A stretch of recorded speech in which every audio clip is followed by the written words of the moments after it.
क्या कभी अंबर से सूर्य बिछड़ता है।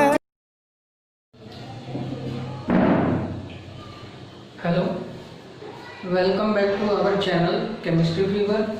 Myself Saurav Misra, and today we will learn about the first lesson of chemistry, class 12 chemistry, and the lesson name is solid state. Solid state is chapter 1. You guys know that what is solid?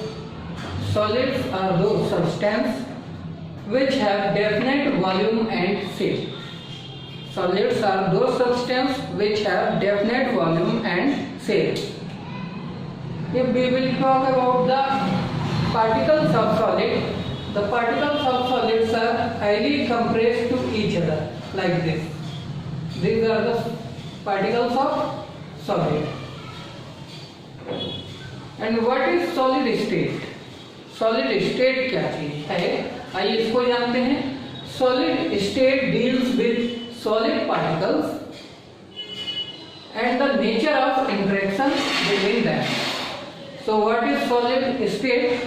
Solid state deals with solid particles and the nature of interaction between them.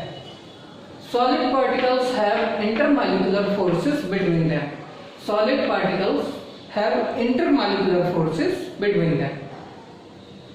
They have intermolecular force, so they are highly compressed to each other. Okay, clear? Now let's move to another step. Classification of solid. Classification. Solids are of two types. Classification, on the basis of classification, solids are of two types. Number first is crystalline solid and number second is amorphous solid. Solids are of two types, crystalline solid as well as amorphous solid. अब आइए बात करते हैं कि इनका जो differentiation है वो किन बेसिस पर किया गया है. तो डिफरेंशिएशन इनके कई सारे पॉइंट के बेस पर किया गया है. Very first point is shape.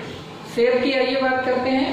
तो शेप देखिए, crystalline solids have definite shape. Definite shape means इनकी जो शेप होगी वो बिल्कुल एक्चुअल जैसी होगी, वही होगी.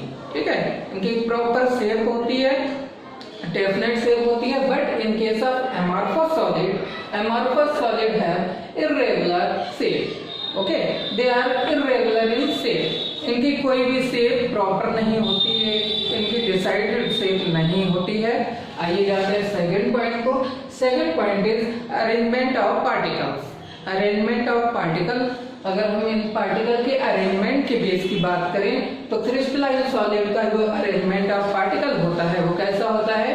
Regular arrangement up to a wide range और वाइड ऑर्डर.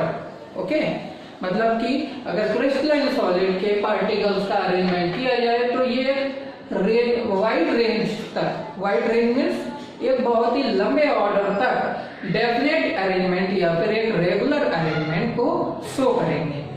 एमॉर्फस सॉलिड की बात करें तो एमॉर्फस सॉलिड का अरेंजमेंट ऑफ पार्टिकल्स कैसा होता है?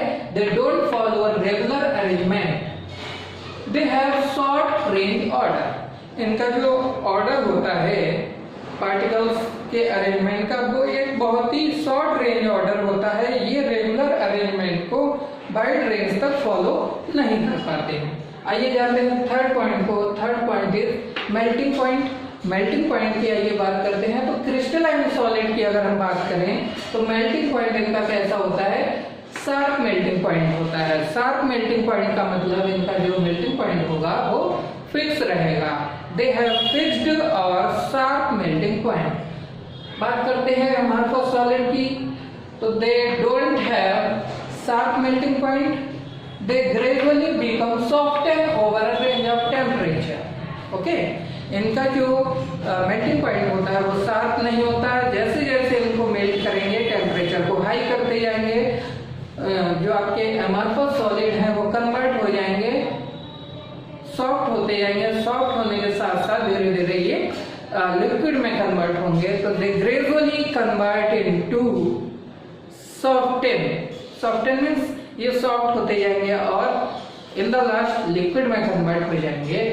नेक्स्ट पॉइंट की बात करते हैं क्लीवेज. क्लीवेज क्या होता है? Cleavage is the property of cutting. Okay, तो बात करते हैं क्रिस्टलाइन सॉलिड की. This was cleavage property and split into pieces with plane and smooth surface. अगर हम कट करें किसी क्रिस्टलाइन सॉलिड को तो हमको बिल्कुल plain and smooth surface gain होगी, प्राप्त होगी. ठीक है, जैसे कि आइसक्रीम को कट करने पर बिल्कुल प्लेन और स्मूथ सरफेस में वो कट होती है, सेम एज क्रिस्टलाइन सॉलिड को जब हम कट करेंगे तो क्लीवेज इसमें कैसा होगा? प्लेन एंड स्मूथ सरफेस में होगा. आइए बात करते हैं एमॉर्फस सॉलिड की. तो एमॉर्फस सॉलिड में क्लीवेज कैसे होगा देखते हैं. They have irregular surface on cleaving. Okay, cleaving इनमें भी होगी but plain and smooth surface नहीं होगी. ये इनका जो क्लीवेज होगा वो इर्रेगुलर होगा. ठीक है, इर्रेगुलर क्लीविंग देंगे ये. नेक्स्ट पॉइंट की बात करते हैं एनाइसोट्रोपी. What is anisotropy? देखिए, crystalline solids are anisotropic in nature. They are anisotropic in nature means have different physical properties in different directions. What are crystalline solids? Crystalline solids are anisotropic in nature means they show different property in different direction. अगर हम इस direction में move करेंगे तो हमको different property show होंगी, इस direction में मूव करेंगे तो डिफरेंट प्रॉपर्टीज शो होंगी. So they are anisotropic in nature, but amorphous solids are isotropic in nature.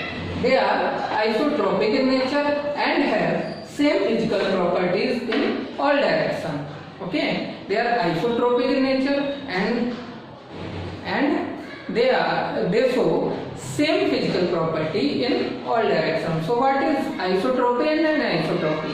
Isotropy is the nature of solid particles. If they have same physical property in all directions, then they are isotropic in nature. And what is anisotropy?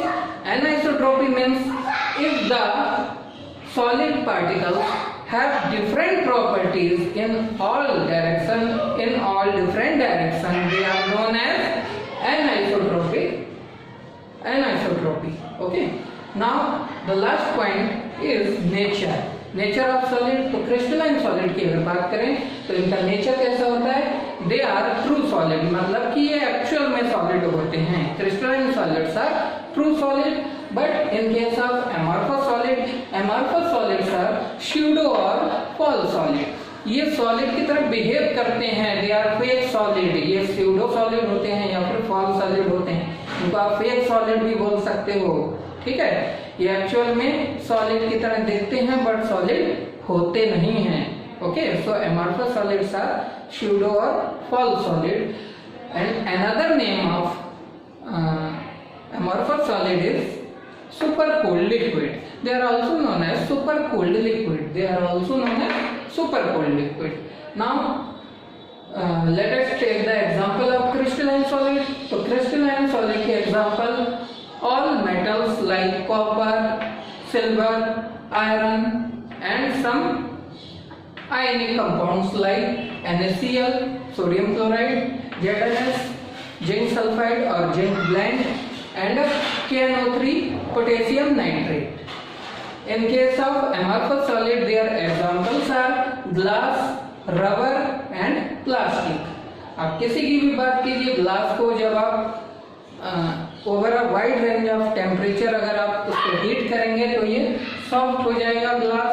Same as rubber and plastic, temperature के साथ में ये gradually soft होते चले जाएंगे, धीरे धीरे soft होते जाएंगे. तो आइए अब जानते हैं एक इम्पॉर्टेंट नोट के बारे में. सॉलिड का मेल्टिंग पॉइंट रूम टेम्परेचर यानी कि 25 डिग्री सेल्सियस पर हाई होता है. बहुत ही इंपॉर्टेंट पॉइंट्स हैं.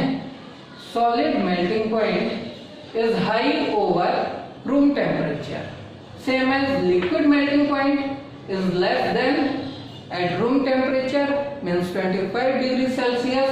But liquid's boiling point is more than room temperature.